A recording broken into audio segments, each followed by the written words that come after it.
80களில் தான் வந்து ஒரு தொழில் முறையாக மாறிச்சு. ஒரு தனிப்பட்ட நபர் மொய் விருந்து வச்சாங்கன்னா அவங்களுக்கு வந்து மொய் செய்கிறது, அவங்க திரும்ப 5 வருஷத்துக்கு அந்த மொய்யை திருப்பி செஞ்சுட்டே இருக்கிறது. 5 வருஷம் கழிச்சு திரும்ப வந்து மறுபடியும் நம்ம மொய் விருந்து வைக்கிறது. இப்படி தான் வந்தது. திருமணம் நடந்தால் திருமணத்தோட சேர்த்து வைப்போம் மொய் விருந்து விழா அப்படின்னு, திருமணம் மொய் விருந்து விழான்னு. அப்படி இல்லை நமக்கு திருமணம் இல்லை, நம்ம வீட்டில் திருமணம் செய்கிறதுக்கு வாய்ப்பு இல்லை அப்படின்னா தனியாகவே மொய் விருந்து அப்படின்னு செய்ய தொடங்கினது. முதல்ல இப்போ தொடங்கினது இப்படி தான், ஒரு காது குத்தோ இல்லை கல்யாணமோ வைக்கிறப்ப அவங்களுக்கு அன்பளிப்பு செய்கிறது. அது அதிகபட்சம் 100 ரூபா வரைக்கும். அது அப்போ பெரிய மொய்யா இருந்தது 1975 வரைக்கும். அப்புறம் பார்த்தீங்கன்னா கூடுதலாக 100, 250, 500ங்கிறது இப்போ குறைந்தபட்ச மொய்யே வந்து 250 கீழே இல்லை. 500, 1000, 5000, 10,000 அப்படின்னு ஆயிடுச்சு. அதிகபட்சமாக எத்தனை ஆடு வெட்டுவீங்க? என்ன சமையல் இன்னைக்கு எப்படி இருக்கும்? மொய் விருந்துனால வந்து கறி விருந்து தான் ரொம்ப ஃபேமஸ். முன்னாடியெல்லாம் ஒரு சிலர் வேடிக்கை அழைப்புதில் 2 பக்கம் ஆட்டு தலையை போட்டிருப்பாங்க கறி விருந்துங்கிறதுக்கு மறைமுகமாக சொல்கிற மாதிரி. ஆனாலும் பார்த்தீங்கன்னா இங்கே உள்ள கறி சுவை வந்து வேறு கறி குழம்பு வேறு எங்கேயும் நீங்கள் பார்க்க முடியாது. 1 டன்னு கறி வெட்டுறதுலாம் ரொம்ப சர்வசாதாரணம் இந்த பகுதியில்.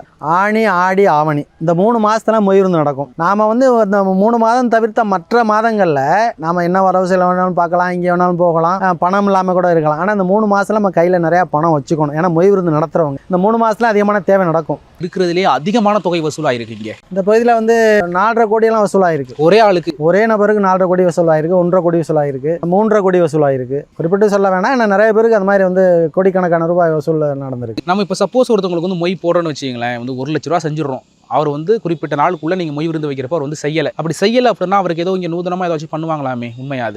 இல்லை, அது தவறான தகவல் வந்து வெளியில் பரவி இருக்கு. அது உண்மை இல்லை. நினைவுபடுத்துவாங்க. அது முதல்ல வந்து அதை கேட்கவே தயங்குவாங்க. அது ஒரு கௌரவ குறைச்சல். இன்னும் பார்த்தீங்கன்னா இதில் நிறைய நடைமுறைகள் இருக்குது. இப்போ வந்து மொய் செய்கிறது பார்த்தீங்கன்னா காலையில் 8 மணி 9 மணிக்கு தொடங்கும். இப்போ 8:30க்கு ஆரம்பிச்சிட்டாங்க. முன்னாடிலாம் 9 மணிக்கு தொடங்கும். மத்தியானம் ஒரு 1:30, 2 மணி வரைக்கும் வந்து மொய் விரசல் நடந்துகிட்டே இருக்கும். அதுக்கு பிறகு என்ன பண்ணுவாங்கன்னா கூடுதல் போட்டுருவாங்க. இது வரைக்கும் எவ்வளோ மொய் வந்திருக்கு பக்க வாரியாக போடுவாங்க. ஒவ்வொரு பக்கத்துலையும் அடுத்து ஊர் வாரியாகவும் போடுவாங்க. போட்டு மொத்த தொகை கூட்டி இவ்வளவு தினைக்கு வந்து இப்போ என்னோட பேர்னா காமராஜுக்கு இவ்வளோ மொய் வந்திருக்கு அப்படின்னா அதை குறிப்பிட்டுருவாங்க. அதுக்கு பிறகு வருவாங்க தாமதமாக வேறு காரணங்களில் வேறு இடங்கள்லேருந்து அவங்க வருவாங்க. அதுக்கு பின்னாடி 2 மணிக்கு பின்னாடி அதில் பின்வரவுன்னு வந்துடும். அதில் பின்வரவில் மொய் எழுதுறதே ஒரு கௌரவ குறைச்சலாக பெரும்பாலான பேர் நினைப்பாங்க. ஏன்னா நம்ம ஏதோ பணம் இல்லாமல் தாமதமாக போயிட்டோம், இல்லை கொஞ்சம் தாமதமாக போயிட்டாங்கிறதுனால அதுவே ஒரு கௌரவ குறைச்சலாக நினைப்பாங்க. பெரும்பாலும் அதிலே போட்டி இருக்கும். முன்னாடியே மொய் எழுதிடணும், இந்த பின்வரவு போயிடக்கூடாது. அது இதையே கௌரவம் பார்க்குறவங்க ஒருத்தரோட மொய்யை வந்து வச்சுக்க மாட்டாங்க.